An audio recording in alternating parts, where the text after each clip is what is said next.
Le restaurant italien était bondé ce dimanche soir, mais Élise n'entendait que le battement sourd de son cœur. Face à elle, sa mère Carole tripotait nerveusement sa serviette en papier, évitant son regard. Michel, son beau-père, découpait méthodiquement sa pizza margherita comme si sa vie en dépendait.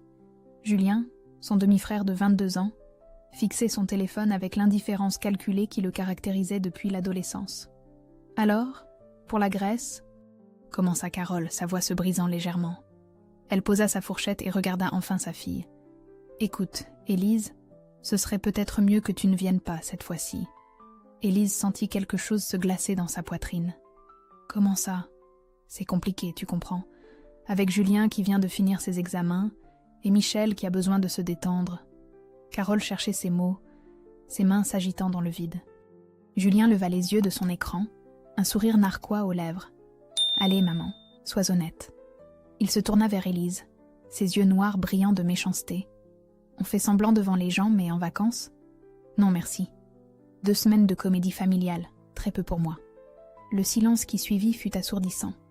Les conversations des autres tables semblaient soudain lointaines, comme si Élise était prise dans une bulle de verre. Michel hochait légèrement la tête en signe d'approbation, n'osant croiser le regard de sa belle-fille. « Mais j'ai tout organisé, » murmura Élise, sa voix à peine audible. « L'hôtel, les vols, la location de voitures, tout est à mon nom. On te remboursera bien sûr, » dit précipitamment Carole, comme si cela pouvait effacer l'humiliation. Julien ricana. « Toujours à jouer la martyre, toi. Tu croyais vraiment qu'on allait jouer à la famille Brady pour tes beaux yeux ?» Quelque chose d'étrange se produisit alors dans l'esprit d'Élise. Au lieu de l'effondrement qu'elle aurait dû ressentir, une clarté froide l'envahit.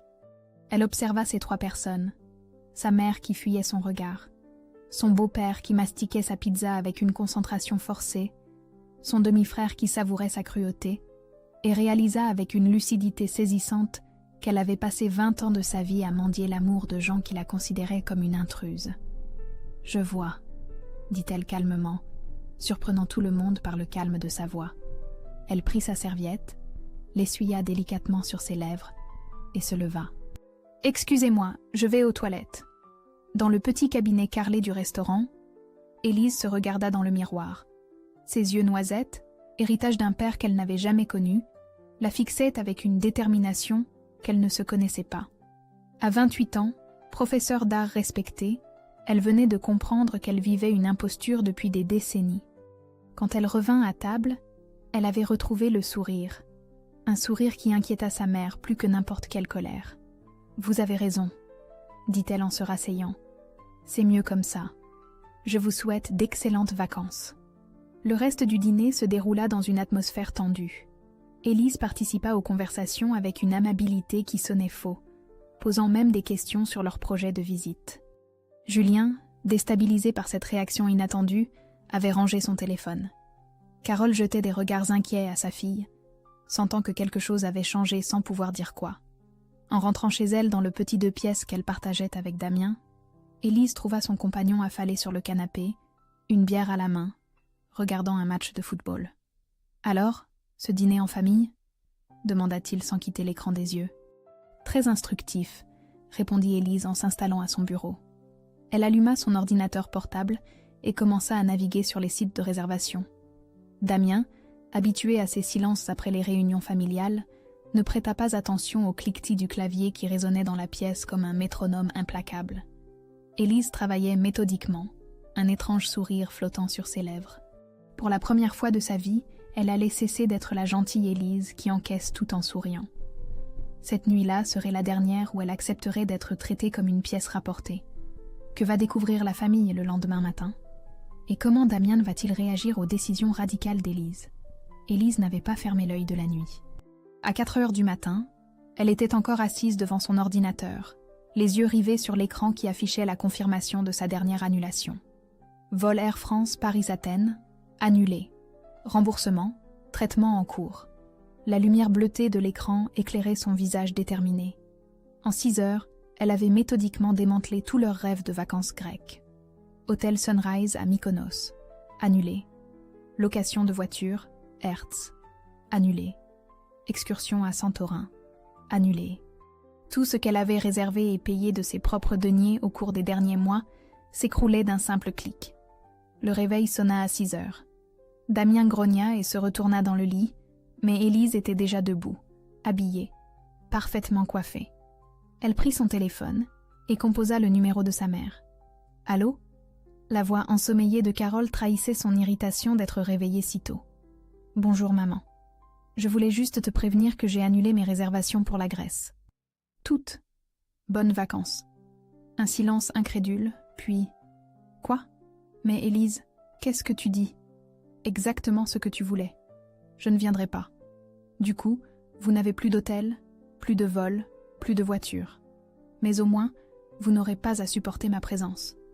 Attends, ne raccroche pas. Élise ? Élise. Élise éteignit son téléphone et le posa calmement sur la table. Un sentiment de liberté qu'elle n'avait jamais connu l'envahit. Pour la première fois de sa vie, elle venait d'agir selon ses propres termes. Qu'est-ce qui se passe ? Damien émergea de la chambre, les cheveux ébouriffés, en caleçon. J'ai entendu du bruit. J'ai annulé la Grèce. Damien la regarda comme si elle avait annoncé qu'elle partait sur Mars. Tu as fait quoi ? Tu as très bien entendu. Ma famille a décidé que je n'étais pas la bienvenue en vacances. J'ai donc annulé toutes les réservations que j'avais faites. Mais tu es complètement folle, explosa Damien. Tu te rends compte de ce que tu viens de faire ? Du gâchis financier ? De l'humiliation que tu vas leur infliger ? Élise le regarda avec un calme qui le déstabilisa. L'humiliation ? Parlons-en de l'humiliation. Hier soir, devant tout le restaurant, ma propre famille m'a dit que je n'étais pas désirée en vacances. Mais c'est moi qui serais dans mon tort. Ce n'est pas la question. Tu aurais dû accepter leur décision comme une adulte, pas faire un caprice d'adolescente. Damien gesticulait, ses yeux bleus flamboyants de colère. Ils ont le droit de vouloir passer du temps en famille sans toi. Ces mots frappèrent Élise comme une gifle. Sans moi ? Mais je suis de leur famille, Damien. Du moins, je le croyais. Tu sais très bien ce que je veux dire. Parfois, les parents ont besoin d'intimité avec leurs vrais enfants. Leurs vrais enfants ? La voix d'Élise était devenue dangereusement basse. Répète un peu ce que tu viens de dire. Damien réalisa sa maladresse, mais l'orgueil l'empêcha de faire marche arrière. Écoute, tu es assez grande pour comprendre les nuances familiales. Carole et Michel ont élevé Julien ensemble. C'est normal qu'ils aient besoin. Tais-toi. Élise se dirigea vers la chambre et ouvrit l'armoire. Tais-toi maintenant. Qu'est-ce que tu fais ? Elle sortait ses vêtements méthodiquement, les pliant avec des gestes précis. Je fais mes bagages. Tes bagages ? Mais pour aller où ? Loin d'ici, loin de toi. Elle se retourna vers lui, ses yeux brillants d'une détermination froide. Tu veux savoir ce que j'ai appris cette nuit, Damien ? Que j'ai passé ma vie entière à mendier l'amour de gens qui me tolèrent à peine. Ma famille me rejette. Et toi, l'homme avec qui je partage mon lit depuis 18 mois, tu prends leur défense. Élise, tu dramatises ? Non, je vois enfin clair. Elle continua de plier ses affaires. Pendant que j'organisais des vacances de rêve pour nous tous, eux organisaient des vacances sans moi. Et toi, au lieu de me soutenir, tu me reproches de ne pas avoir accepté cette humiliation en silence. Le téléphone d'Élise se mit à vibrer sur la table. Michel, puis Carole, puis Julien. Elle l'ignora totalement. « Il t'appelle », dit Damien. « Je sais. » Elle ferma sa valise d'un geste sec. « Ils viennent sûrement de découvrir qu'ils n'ont plus de vacances. Tu ne peux pas partir comme ça. Où vas-tu aller ?» Élise enfila sa veste et prit sa valise. « Chez quelqu'un qui m'aime vraiment. Sophie. Elle, au moins, elle ne me tolère pas par politesse. »« Élise, attends, on peut en discuter. » Elle s'arrêta sur le seuil, la main sur la poignée. « Discuter de quoi, Damien ? Du fait que tu estimes normal que ma propre mère me rejette ? Qu'après 18 mois ensemble, tu ne prennes même pas ma défense ? Ce n'est pas ça. Si, c'est exactement ça. » Sa voix était calme, presque douce, ce qui la rendait encore plus implacable. « Bonne chance pour expliquer à tes collègues pourquoi tu ne pars plus en Grèce. » La porte se referma sur un Damien abasourdi et un appartement soudain trop silencieux. Dans l'escalier, le téléphone d'Élise vibrait toujours. Elle l'alluma une seconde, lut les dizaines de messages affolés, sourit et l'éteignit à nouveau. Sa nouvelle vie commençait maintenant. Sophie ouvrit la porte en peignoir, une tasse de café à la main, ses cheveux courts encore ébouriffés par le sommeil. En découvrant Élise sur le palier avec sa valise, un sourire satisfait éclaira son visage. « Enfin !» dit-elle en s'effaçant pour la laisser entrer. « Il était temps que tu réagisses. » Le loft de Sophie, photographe indépendante depuis 10 ans, respirait la liberté.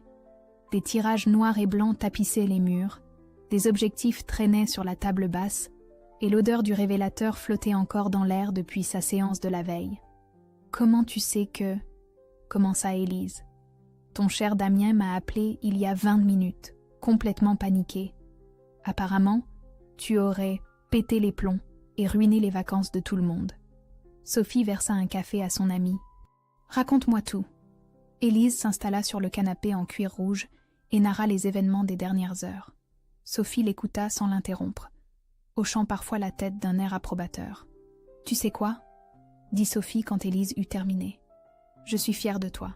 Ça fait des années que je te regarde te contorsionner pour plaire à des gens qui ne te méritent pas. Mais j'ai peut-être été trop loin. » « Trop loin ?»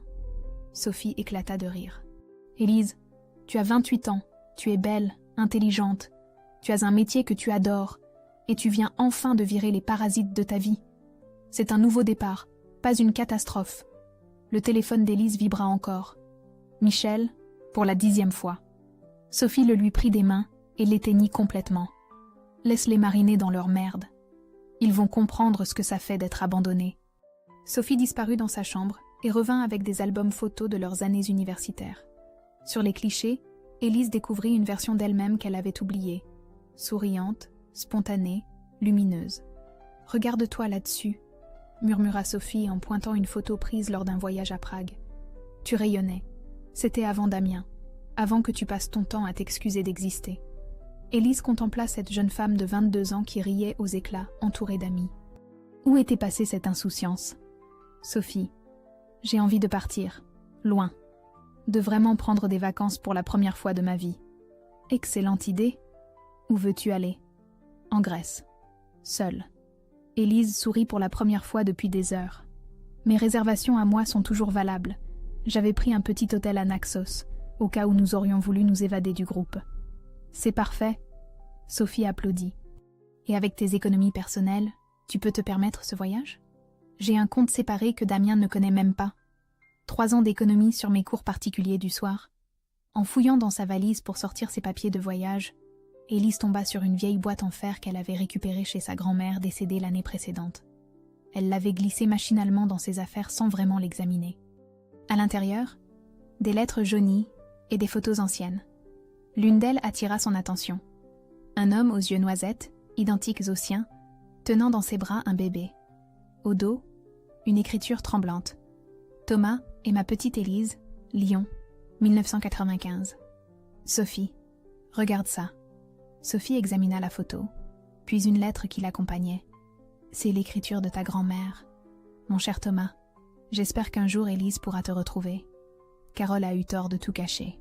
Tu es un bon père, elle le sait. Il y a une adresse à Lyon. » Élise sentit son cœur s'emballer. « Thomas, ma grand-mère parlait parfois d'un papa Thomas quand j'étais petite. Maman la faisait toujours taire. Tu crois que c'est mon père biologique, celui dont maman refuse de parler depuis toujours. » Élise fixa la photo, troublée par cette ressemblance frappante. « Sophie, et si j'avais vraiment un père quelque part ? Un père qui m'a peut-être cherché pendant toutes ces années ?» Sophie observa son amie avec tendresse. Il n'y a qu'un moyen de le savoir. Élise prit le téléphone fixe de Sophie et composa le numéro griffonné sur le papier. Ses mains tremblaient légèrement. Une sonnerie. 2, 3. « Allô ?» Une voix d'homme, chaleureuse, légèrement essoufflée. « Bonjour, je cherche Thomas Moreau. » Un silence. Puis, dans un souffle. « Qui est à l'appareil ? » « Je m'appelle Élise. » « Élise, tout court. » Sa voix se brisa légèrement.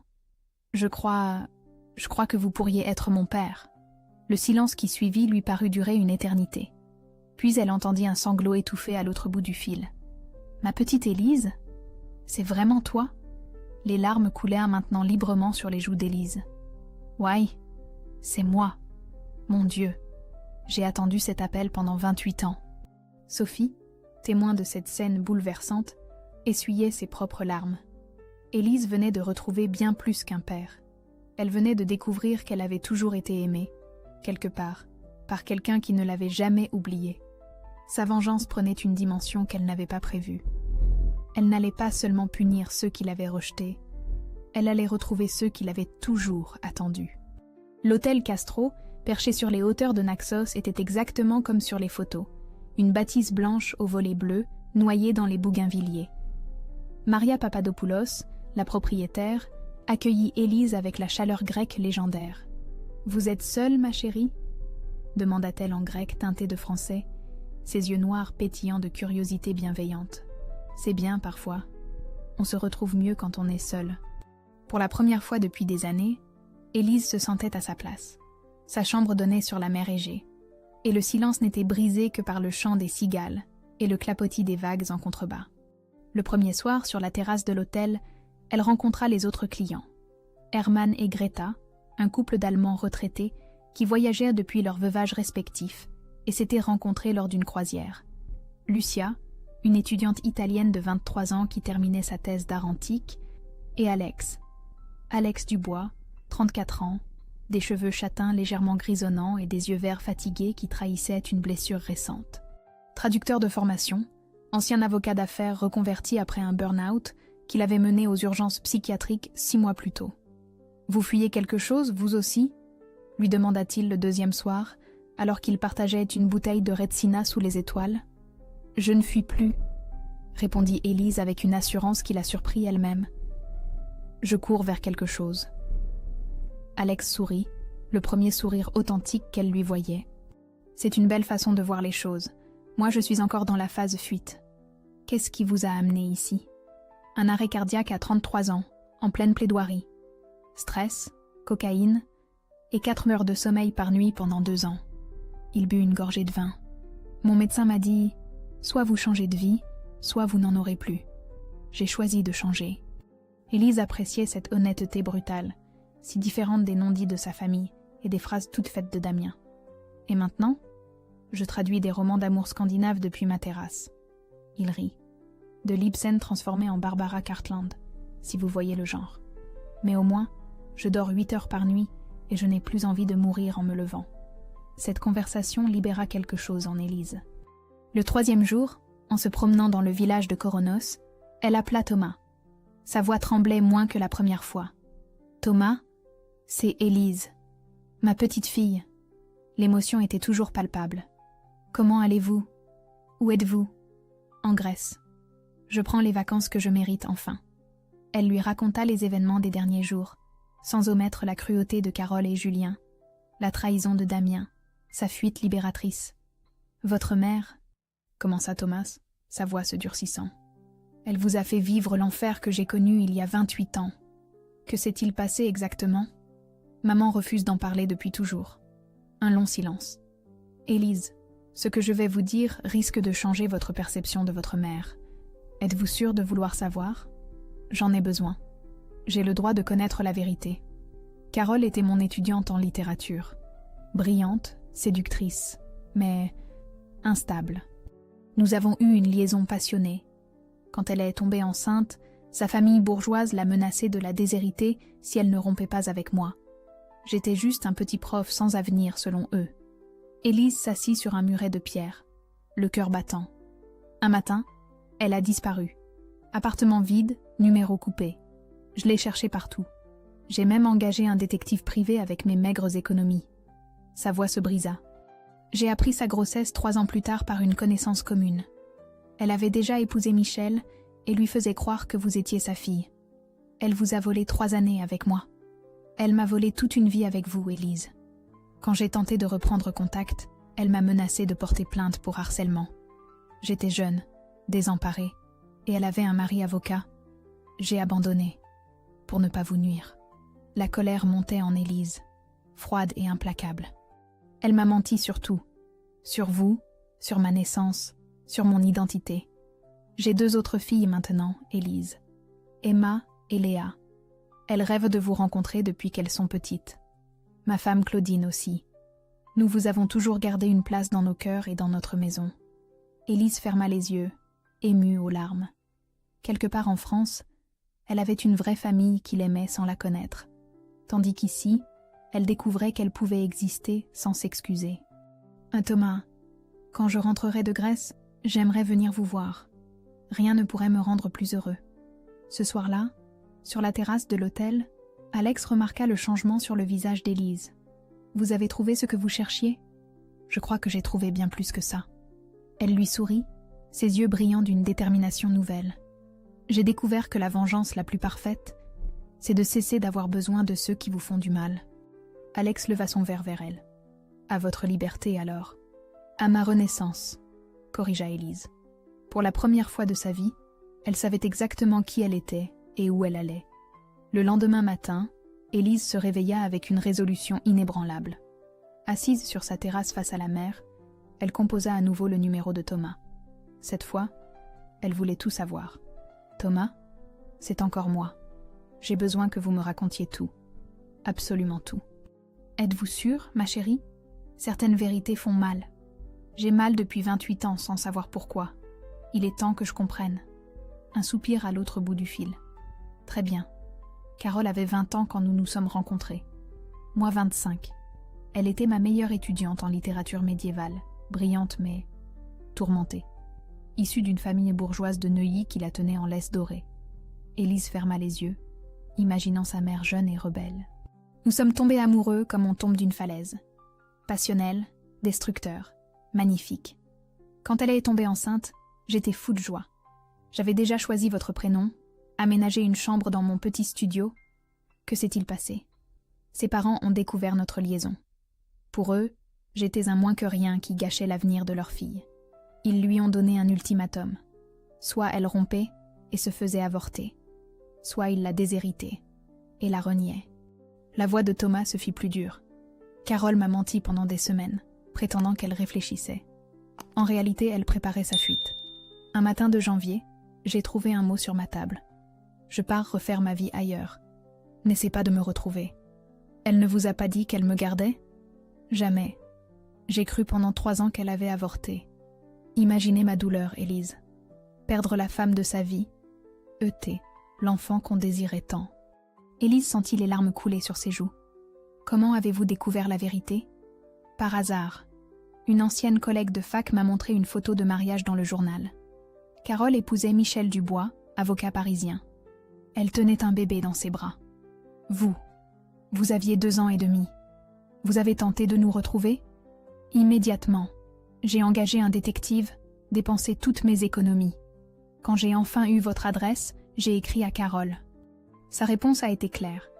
Si j'approchais de près ou de loin de sa nouvelle famille, elle porterait plainte pour harcèlement et veillerait à ce que je perde mon poste. Michel était influent. J'étais un simple enseignant. La colère d'Élise grandissait à chaque mot. Elle vous a fait du chantage. Pendant des années. Mais j'ai continué à vous chercher de loin.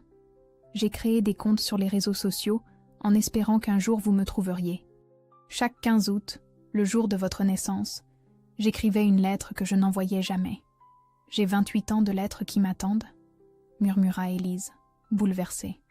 28 cartes d'anniversaire, 28 lettres de Noël, des centaines de photos de vous que j'ai récupérées via des connaissances communes. Votre grand-mère me donnait parfois des nouvelles en cachette. Grand-mère était au courant. Elle détestait ce que Carole vous faisait subir. C'est elle qui m'a envoyé votre photo de remise de diplôme, puis celle de votre premier poste de professeur. Elle était si fière de vous. Élise comprenait enfin pourquoi sa grand-mère la regardait parfois avec cette tendresse mélancolique, pourquoi elle lui répétait « Tu ressembles tant à ton papa ». « Thomas, avez-vous refait votre vie ? J'ai épousé Claudine il y a 23 ans. Une femme merveilleuse qui a accepté de partager mon cœur avec le fantôme de ma fille perdue. Nous avons eu Emma et Léa. Elles savent tout de vous depuis toujours. Elles veulent me connaître. Elles rêvent de leur grande sœur depuis l'enfance. Emma a 25 ans. Elle est institutrice comme vous. Léa a 23 ans. Elle étudie l'art. Vous avez tant de choses en commun. Élise essuyait ses larmes, partagées entre rage et émotion. Thomas, je veux venir vous voir. dès mon retour de Grèce. Ma maison vous est ouverte depuis toujours, ma chérie. Nous vous attendons. » Après avoir raccroché, Élise resta longtemps sur sa terrasse, fixant l'horizon. Sa mère lui avait volé un père aimant, 2 sœurs, une grand-mère complice. Toute une famille qui l'attendait pendant qu'elle mendiait l'affection de gens qui la toléraient à peine. Alex la trouva là 1 heure plus tard, les yeux rougis mais le regard déterminé. « Mauvaise nouvelle » s'inquiéta-t-il. « Au contraire, les meilleures de ma vie. » Elle se leva, soudain pleine d'énergie. « Alex, je vais rentrer plus tôt que prévu. J'ai une vraie famille à retrouver, et une fausse famille à affronter. Vous allez leur faire payer ?» Élise sourit, mais ce sourire avait quelque chose de redoutable. « Je vais leur révéler qui je suis vraiment, et surtout, qui ils sont vraiment. » La gare de Lyon-Part-Dieu était bondée ce samedi matin, mais Élise repéra immédiatement Thomas au bout du quai. C'était comme se voir dans un miroir déformant par le temps. Mêmes yeux noisettes, même sourire légèrement de travers, même main fine d'artiste. Élise, sa voix tremblait. « Papa », le mot était sorti naturellement, pour la première fois de sa vie.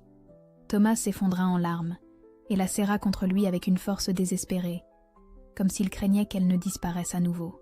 « Mes filles, voici votre sœur », dit-il en se tournant vers 2 jeunes femmes qui attendaient en retrait, les yeux brillants d'émotion. Emma, 25 ans, brune aux yeux clairs, s'avança timidement. On a tellement imaginé ce moment. Léa, 23 ans, blonde comme sa mère Claudine, souriait à travers ses larmes. « Papa nous a parlé de toi depuis toujours. Tu étais notre héroïne invisible. » Claudine, la cinquantaine élégante, embrassa Élise avec une chaleur sincère. « Merci d'être revenue vers nous. Thomas a attendu ce jour toute sa vie. » La maison familiale de Caluire respirait l'amour paisible. Dans le salon, des photos d'Élise côtoyaient celles d'Emma et Léa. Remise de diplôme, premier poste, moment de bonheur volé à distance par un père aimant. « Comment as-tu eu toutes ces photos ?» demanda Élise, émue. « Votre grand-mère d'abord, puis les réseaux sociaux, des amis communs. J'ai suivi votre vie comme j'ai pu, » avoua Thomas. « Regardez. » Il ouvrit une armoire et en sortit des dizaines de lettres soigneusement classées par année. Tous vos anniversaires, tous vos Noëls, vos premières rentrées scolaires que j'imaginais. Élise en ouvrit une au hasard, datée de ses 10 ans. « Ma petite Élise, aujourd'hui tu entres en CM2. Je me demande si tu aimes toujours dessiner comme quand tu étais bébé. Est-ce que tu ris encore aux éclats comme sur les photos que grand-mère m'envoie? Je t'aime, ma fille, où que tu sois. Papa Thomas. » « Oh, tu pleurais chaque année en les écrivant, » murmura Claudine en caressant l'épaule de son mari. « Pourquoi ne les avez-vous jamais envoyés? Carole m'avait fait promettre de vous laisser tranquille. Elle disait que vous étiez heureuse, que ma présence ne ferait que semer le trouble. » Thomas serra les poings. J'ai cru bien faire en respectant sa volonté. Emma s'assit près d'Élise. « Mais nous, on savait que tu existais. Quand j'ai eu mes premières peines de cœur, maman me disait « Ta grande sœur Élise aurait su te consoler. » Et quand j'hésitais pour mes études d'art, papa répétait « Élise aussi enseigne, elle comprendrait tes doutes. » ajouta Léa. Élise réalisait l'ampleur du gâchis. Pendant qu'elle grandissait en se sentant illégitime dans sa propre famille, ces gens l'aimaient et la faisaient vivre dans leurs conversations quotidiennes. « Thomas, je dois te dire quelque chose. Carole ne m'a jamais dit que tu existais. Jamais. J'ai grandi en croyant que mon père biologique était un inconnu qui nous avait abandonnés. » Le visage de Thomas se durcit. « Elle vous a menti à vous aussi. Pire, elle m'a fait grandir dans une famille recomposée où je ne trouvais jamais ma place. Son fils Julien me haït depuis toujours. Michel me tolère par politesse. Et quand j'ai enfin osé leur reprocher cette mise à l'écart, ils m'ont dit que j'exagérais, que j'étais trop sensible. » Claudine prit la main d'Élise. « Ma chérie, vous n'étiez pas trop sensible. Vous étiez juste dans la mauvaise famille. » Le dîner se prolongea tard dans la nuit. Emma et Léa montrèrent leurs propres photos, leurs souvenirs, leurs rêves. Pour la première fois, Élise découvrait ce que signifiait appartenir vraiment à une famille. Les blagues partagées, les regards complices, l'attention bienveillante. « Élise, dit Thomas au moment des adieux, je veux que vous sachiez une chose. Si Carole ne m'avait pas interdit de vous approcher, j'aurais tout fait pour vous récupérer. Je vous aurais élevé avec l'amour que vous méritiez. Je sais maintenant, papa. Et je sais aussi ce qu'il me reste à faire. » Dans le train du retour vers Paris, Élise réfléchissait. La colère était toujours là, mais transformée. Elle ne voulait plus seulement punir Carole. Elle voulait la forcer à affronter les conséquences de ses mensonges. À révéler à Michel et Julien sur quelle fondation pourrie leur famille était construite. Sa vengeance prendrait la forme de la vérité. Et la vérité, Élise le savait maintenant, était plus destructrice que n'importe quelle colère. L'appartement que partageait Élise avec Damien était désormais vide de sa présence. Ses affaires avaient disparu, remplacées par un silence lourd de reproches muets. Sur la table de la cuisine, un mot. « Tu as gâché notre histoire pour tes caprices. J'espère que ta vengeance en valait la peine. Damien. » Élise froissa le papier et le jeta. 3 semaines en Grèce et chez Thomas l'avaient transformée. Bronzée, les cheveux éclaircis par le soleil, elle rayonnait d'une confiance qu'elle n'avait jamais eue. Alex était rentré avec elle et l'aidait à réinstaller ses affaires. « Il a emporté la machine à café », constata-t-il avec amusement. « Mesquin. »« Il peut la garder, j'achèterai la mienne. » Élise accrochait au mur une photo prise chez Thomas avec ses sœurs. « Alex, merci d'être là. C'est normal. Même si je dois avouer que vous me faites un peu peur depuis Lyon, vous avez un regard de combattante. » Sophie arriva avec des courses, découvrit Alex et sourit.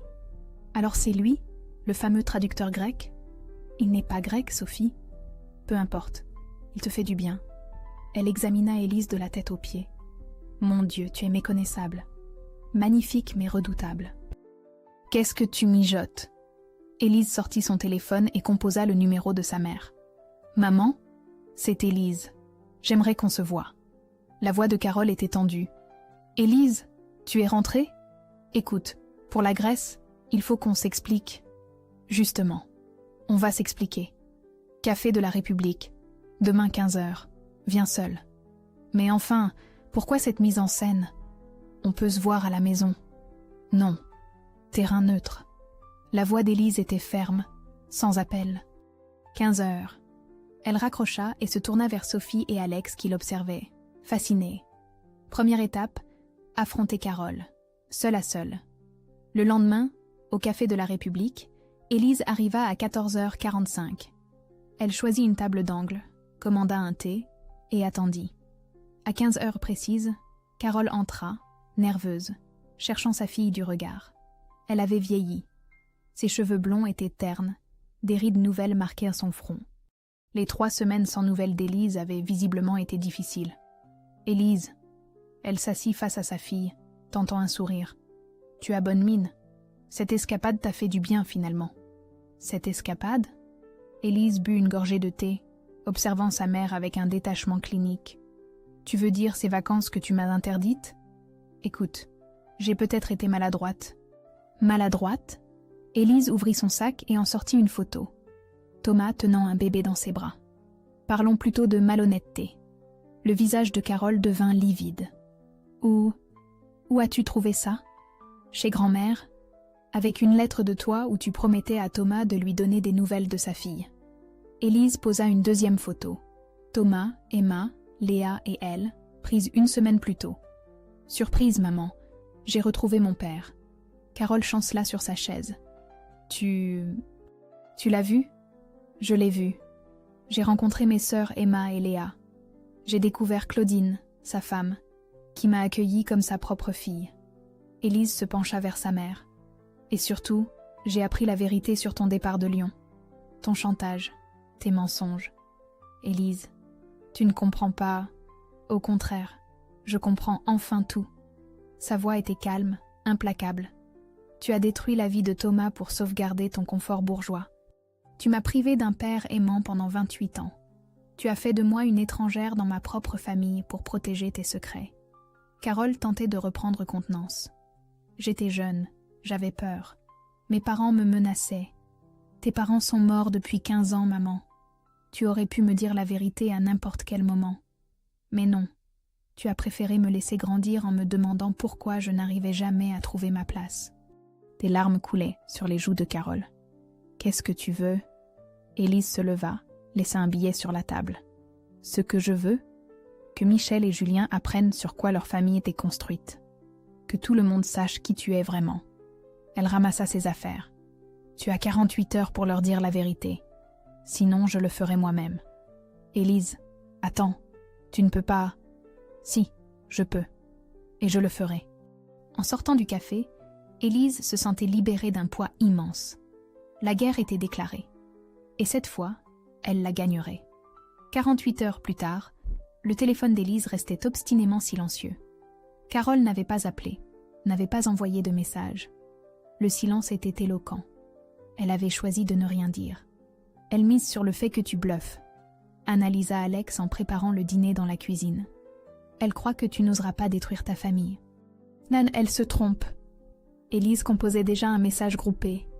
Michel, Julien, maman, dîner chez moi demain soir, 20h. J'ai quelque chose d'important à vous révéler. Les réponses arrivèrent rapidement. Michel, bien sûr, ma chérie. Julien, ça sent l'embrouille, mais ok. Carole, Élise, je t'en prie, réfléchis. Le lendemain soir, Élise avait transformé son salon en tribunal.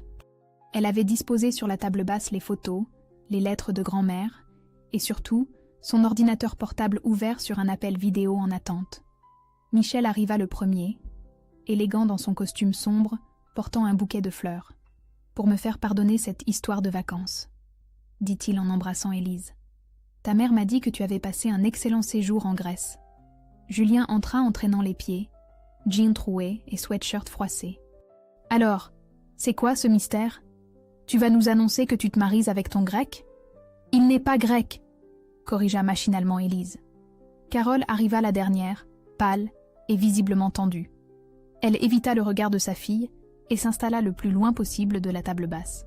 « Bon, » dit Michel en se frottant les mains, « qu'est-ce qui nous vaut cette réunion de famille ?» Élise se leva, digne et calme. « Je voulais vous présenter quelqu'un. » Elle cliqua sur l'appel vidéo. Le visage de Thomas apparut à l'écran, souriant mais ému. « Bonsoir, » dit-il simplement. Michel fronça les sourcils. « Qui est-ce ?»« Mon père, » répondit Élise. « Mon vrai père, Thomas Moreau, professeur de littérature à Lyon. » Le silence qui suivit était assourdissant. Julien regardait l'écran, bouche bée.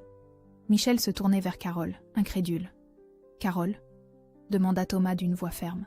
« Vas-tu enfin leur dire la vérité, ou dois-je le faire moi-même ?»« Thomas, je t'en prie, » balbutia Carole. « La vérité sur quoi ?» explosa Michel. « Carole, qu'est-ce que c'est que cette histoire ?» Élise prit les devants. « Michel, tu as épousé ma mère en 1997, persuadée d'être mon père. En réalité, elle était enceinte de moi quand elle t'a rencontré. Thomas, mon père biologique, nous cherchait depuis des années. C'est impossible, » murmura Michel, le visage décomposé. « Maman a menti à tout le monde. À toi, à moi, à Thomas. » Élise montra les lettres. Voici les preuves. Les lettres de grand-mère à Thomas, les photos qu'elle lui envoyait en cachette, les menaces de maman pour l'empêcher de me retrouver. Julien se leva brusquement. « Attends, tu es en train de dire que Michel n'est pas ton père ?» ?»« Exactement. » Élise se tourna vers Carole. « Dis-leur, maman. Dis-leur comment tu as volé 15 000 € à Thomas pour t'enfuir à Paris. Comment tu l'as menacé de porter plainte s'il tentait de nous retrouver. »« 15 000 €, répéta Michel, livide. Carole s'effondra sur le canapé. « J'avais peur. Mes parents me menaçaient de me déshériter. J'étais jeune, affolée. Tu étais enceinte et lâche, corrigea Thomas depuis l'écran. Et tu as détruit 3 vies pour sauver la tienne. » Michel se leva, chancelant. 26 ans. 26 ans de mariage basé sur un mensonge. Il regarda Carole avec dégoût. « Tu m'as fait croire que j'étais le père d'Élise pour que je t'épouse. »« Michel, laisse-moi t'expliquer. »« Expliquer quoi ?» ?»« Il était devenu écarlate. Que notre famille entière est construite sur des mensonges. Que j'ai aimé et élevé une enfant en croyant qu'elle était mienne, tandis que son vrai père souffrait de ne pas la connaître. » Julien, qui n'avait pas dit un mot, se tourna vers Élise. « Et moi, dans tout ça ? Toi, tu es vraiment le fils de Michel. » Élise le regarda avec une compassion nouvelle. « Mais tu as grandi en détestant une demi-sœur qui n'était même pas ta demi-sœur. Putain. Julien se passa les mains dans les cheveux. Tout ce temps, je te détestais parce que je sentais que quelque chose clochait dans cette famille. Mais en fait, c'était maman qui nous mentait à tous. Thomas intervint depuis l'écran. Élise, si vous le permettez, j'aimerais dire quelque chose à Michel. Michel s'approcha de l'ordinateur, le visage ravagé. Monsieur, vous avez aimé ma fille pendant 26 ans. Vous l'avez élevée, protégée, éduquée. Je vous en serai éternellement reconnaissant. Mais maintenant, elle a besoin de connaître ses vraies origines. Michel hocha la tête, les larmes aux yeux. Elle mérite de savoir qui elle est vraiment. Carole tenta une dernière défense. Et notre famille? Vous allez tout détruire pour satisfaire votre soif de vengeance? Élise la regarda avec pitié. Maman, il n'y a jamais eu de famille à détruire. Il n'y a eu que des mensonges à révéler. L'explosion était consommée. Les fondations étaient détruites, mais pour la première fois, chacun connaissait enfin sa véritable place. 1 an plus tard, le café grillait dans la nouvelle machine qu'Élise avait choisie avec Alex. Leur appartement du Marais baignait dans la lumière dorée de septembre, et les rires d'Emma et Léa résonnaient depuis la terrasse où elles préparaient le déjeuner dominical. « Elles sont bruyantes, tes sœurs », sourit Alex en nouant sa cravate. Il partait donner une conférence sur la littérature nordique à la Sorbonne. Sa reconversion s'épanouissait. « Ce sont nos sœurs maintenant », corrigea Élise en l'embrassant. « Tu fais partie de cette famille bizarre et recomposée. » Thomas et Claudine arrivèrent les premiers, chargés de fleurs et de son fameux gratin dauphinois. Puis Michel, accompagné de sa nouvelle compagne, Sylvie, une libraire rencontrée 6 mois après son divorce. Il rayonnait d'un bonheur apaisé. « Comment va Julien ?» demanda Élise en servant l'apéritif. « Mieux. Sa thérapie l'aide beaucoup. Il comprend enfin pourquoi il était si en colère contre tout le monde. » Michel soupira. « Il m'a dit qu'il aimerait vous inviter, Emma, Léa et toi, pour un repas. Juste vous 4. Il n'est pas obligé. Si, Élise, il veut réparer. Nous voulons tous réparer. » Le déjeuner fut joyeux, comme tous les dimanches depuis des mois. Thomas racontait ses anecdotes d'enseignant. Alex traduisait en direct les blagues d'Ibsen. Emma et Léa se chamaillaient affectueusement. Élise observait cette famille qu'elle avait reconstruite morceau par morceau. Seule Carole manquait à l'appel. Isolée par ses mensonges révélés, elle avait refusé toute thérapie, tout pardon. Elle vivait seule maintenant, amère et repliée sur elle-même, visitée seulement par Julien, qui tentait de maintenir un lien filial difficile. « Elle paie le prix de ses choix », avait conclu Thomas avec tristesse. « Nous ne pouvons rien faire de plus. » En fin d'après-midi, quand tout le monde fut reparti, Élise s'installa sur sa terrasse avec Alex et contempla les photos accrochées au mur du salon. Son ancienne vie avec Damien lui semblait appartenir à une autre existence. « Tu regrettes parfois ?» demanda Alex. « Quoi ? D'avoir tout explosé ?» Élise sourit. « Jamais. J'ai appris que la vengeance la plus parfaite, ce n'est pas de détruire ses ennemis, c'est de se construire une vie si belle qu'on n'a plus besoin d'eux. » Son téléphone sonna. Sophie. « Alors, toujours heureuse, Madame la révolutionnaire ?»« Plus que jamais. » Élise regarda Alex qui corrigeait ses traductions, les photos de sa vraie famille, les dessins de ses élèves scotchés sur le frigo. « Tu sais quoi, Sophie ? J'ai 30 ans, et ma vie commence enfin. » Et Carole ? Carole a fait ses choix il y a 29 ans. Maintenant, c'est moi qui fais les miens. Élise ferma les yeux, sentant le soleil sur son visage. Je ne suis plus cette femme qui mendiait l'amour. Je suis celle qui le mérite et qui le reçoit. Ce soir-là, en s'endormant dans les bras d'Alex, Élise pensa à cette soirée terrible au restaurant italien qui avait tout déclenché. L'humiliation de ce dîner lui semblait désormais un cadeau du destin. En la rejetant, sa fausse famille lui avait donné la force de retrouver la vraie. En la poussant à bout, il l'avait libérée de chaînes qu'elle ne savait même pas porter.